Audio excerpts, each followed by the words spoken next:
Good morning, and thank you for joining Nana in the Know, keeping you in the know. And on this channel, I like to bring information on personal finance, traveling, shopping, anything to help you live your best life, like me, living my best life. And today, I want to talk about the EIDL loan, economic injury disaster loan, and that is sponsored by SBA. And what you want to do is go to the site sba.gov, and that stands for the Small Business Administration. So you want to go on to that site. That's where you want to click where it says apply here. And I'm pretty much going to go over this information with you step by step just to ensure, because in speaking with a lot of people, I'm finding that a lot of people have not completed the application correctly, and that's causing them to potentially not be eligible for money that they should be getting. Because this is available to any small business, and you can be considered a small business if you're a self-proprietor like myself, if you're a contract worker, if you're an Uber driver, if you do all different types of businesses, if you are a makeup artist, pretty much any type of small business, you can qualify. At least if you're not eligible for the loan, you can at least get the advance or the grant, which is basically free money. So you don't want to miss out on that. But once you go over to that site, sba.gov, where it says relief options, additional resources, you want to click here. And then it's going to take you to the economic injury disaster loan. And like I said, you want to click where it says apply here. You want to make sure you read all that, and you want to make sure you select which one of the options apply to you. But in most people, you're going to be the third option that says applicant is an individual who operates under a sole proprietorship with or without employees or as an independent contractor. So if that's you, you're going to check that. But if not, if you can be one of the other options, you would check which other option applies to you. And then the next section, you're going to read over, because this section is critical. Because if any of this applies to you, then that means you're not eligible for this money. But as long as it doesn't apply to you, you're fine to continue. It says that you're not engaged in any illegal activities defined by federal guidelines. The applicant, or a 50% owner, is not delinquent on child support applications. Also, you don't present live performances of sexual nature, meaning people like sex workers, you're independent contractors as well, dancers, strippers. Unfortunately, you're not eligible. But you want to make sure that none of these apply to you. You don't derive more of your income or gross revenues from gambling, so you would not be eligible.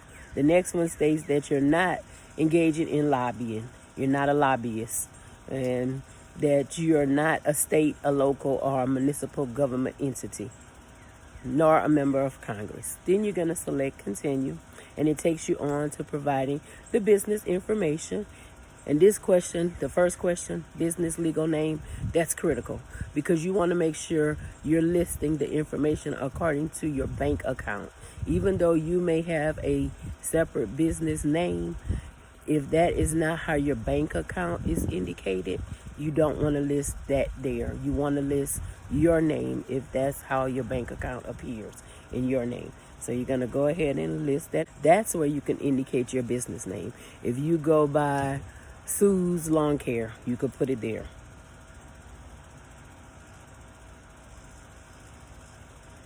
And then the next one is your EIN, or your social security number. For most contractors or gig workers, sole proprietors, you will put your social security number here. And this is how they're going to verify you. So you definitely want to make sure your EIN number or social security number is correct. The next question, organizational type. Are you a limited liability company? Are you a sole proprietorship? Are you a limited liability partnership? Are you an independent contractor? For most people, it would be independent contractor. Go ahead and indicate that. Then the next question is asking, are you a nonprofit organization? For most, the answer will be no, because most of us are out here hustling for money. We're not doing nothing for free. Are you a franchise? Either if you are or you're not, answer that question. And then you want to state your gross revenues. Keep in mind, gross is before. So in your business, what did you make before you took off your cost of doing business? So just go ahead. For this example, we'll just use a good round number, like 10,000. So you're going to indicate you earned for the period, the 12 month prior to the disaster, how much was your earnings? So we're going to go with the 10,000. The next question says, what's your cost of goods sold in that 12 month prior to the disaster? And they want to know, what did it cost you to make that 10,000 or to make your gross revenues? Think about what you had to spend. For instance, if you are an Uber driver, think about what you spent in gas, what you spent in buying supplies for your riders. Like maybe if you have to buy, I know some people might buy like a phone charger, or they might offer snacks, water to their riders. All those things, you're going to consider that as what's your cost to earn that $10,000 you earn. So for the sake of this, to keep the numbers round, I'm just going to indicate my cost as being, well, thinking the cost of gas, let's say $3,000. So you're going to indicate if you're a landlord, if you lost monies, rents as a result of the disaster, you're going to indicate any lost income or revenue there, if that applies. If that does not apply, skip over that. Next section, nonprofit or agriculture or enterprise cost of operations. For most people, that does not apply, and you can skip over that. But if it does apply to you, go ahead and indicate it. Then it's going to ask you about compensation. Did you receive assistance or any type of compensation from other sources as a result of this disaster? For most people, we have not, so you can just skip over that as well. And if you did receive compensation or assistance from some other sources, you want to provide a description of what type of compensation you received. The next area is asking for the business address.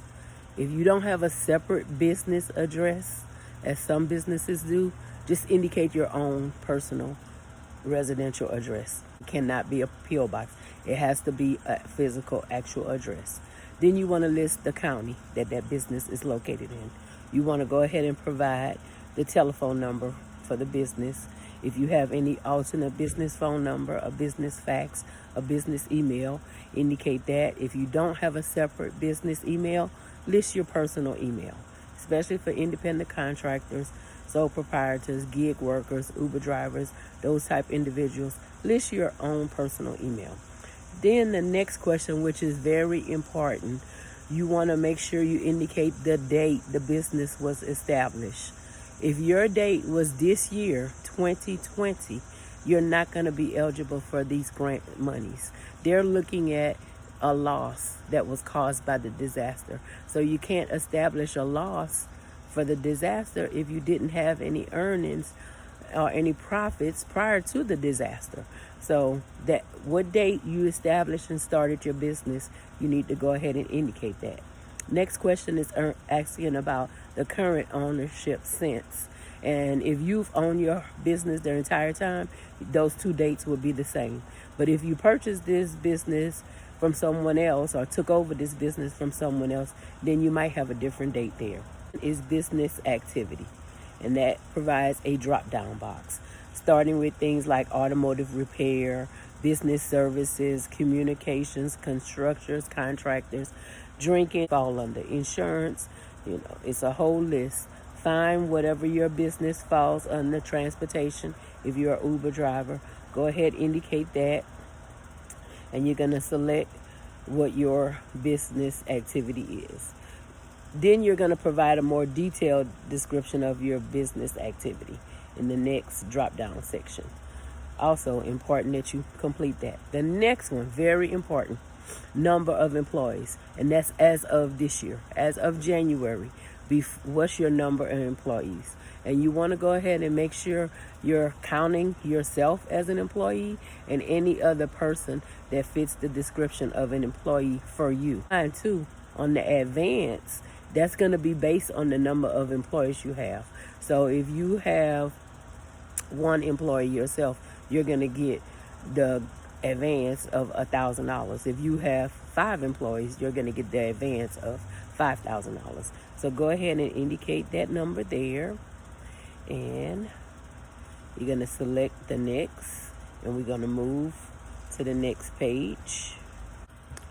And when you come to the second page, which will say step 2 of 3 at the top, business owner's information, the first question, is this business owned by a business entity? For most people, the answer would be no. Your business, especially if you're a sole proprietorship or a small business, you're not owned by a business entity. But if you are, select yes, but most people will not. Then it's asking you information on the owner or owners.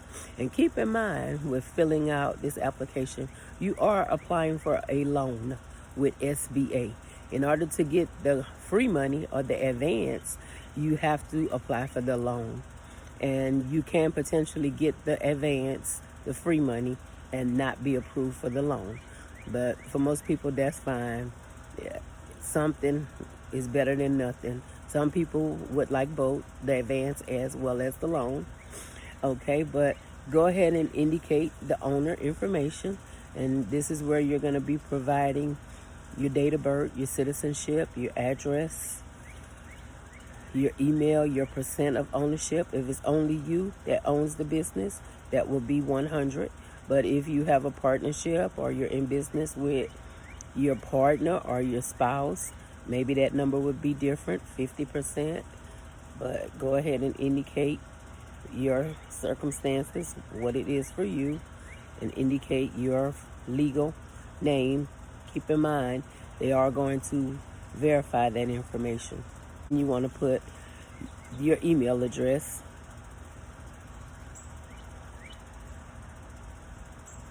and this is how they would probably contact you.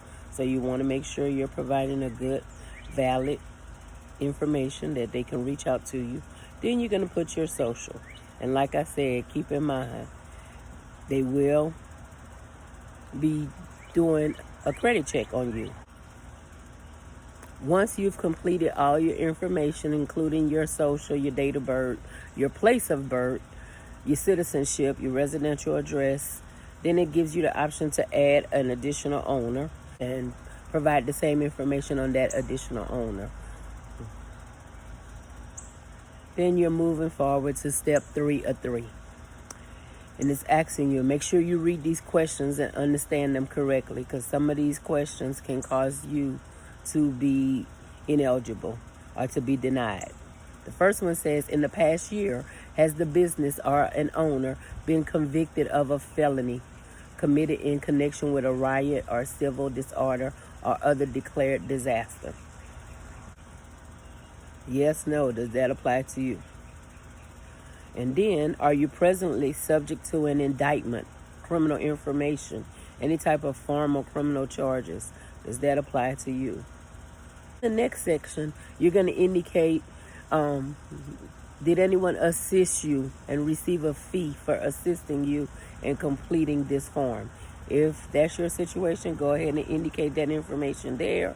Only if you paid someone else to assist you. For most people, if you complete this application on your own, then you don't have to fill out that section. You could leave it blank. The next section says, I would like to be considered for an advance up to $10,000. It's already pre-checked. That pre-check, you're not going to get the advance. You're only going to be considered for the loan. You want to get the advance. The advance is what has been coming quicker and what most people have been receiving. So you want to make sure you have that information checked off. Then it's asking you for your bank information. So you're going to go ahead, fill out your bank name, whatever bank you bank with, your account number, and your routing number. Verify, make sure your information is correct. Make sure the information on your bank account matches the way you are applying for the loan. Because if it's a mismatch on that, if it's not the same name on the bank account as on your application, you will not get your funds. So after you complete that, you just want to make sure you're reading over the statement, and it's saying on behalf of the individuals identified in this application you're applying for, you authorize the bank, the financial institution, the insurance companies to release information to the SBA. So again, you're giving them authority or permission to do a background check, to check your background, to check if you owe child support, to check if you're a person of good moral character before you are released these funds. For most of us, that's not a problem, but for some of you, if that's an issue, you might not want to proceed. But once you read over all that, then you're going to check I certify under penalty of perjury, meaning you're not lying, you're telling the truth, that this information is true and correct, and your application is submitted. Afterwards, I would say be checking your emails, because you should get some type of communication from the Small Business Administration. As far as for the advance, you may not get any type of communication. You may just receive the deposit in your bank account. I've had some people that I completed the application for receive their funds in as little as 2 days. I've had other people it took longer, 2 weeks. So just know to be watching your bank account as well as your email, because they may contact you regarding completing the additional information for the loan portion. If you want the loan, you may not have to complete anything else if you're just getting the advance. You will find that directly in your bank account. But again, make sure please like and subscribe to this video. Comment if you have received assistance with the disaster loan program, or if you have questions, feel free to leave that in the comment. This is Nana, keeping you in the know. Have a great day.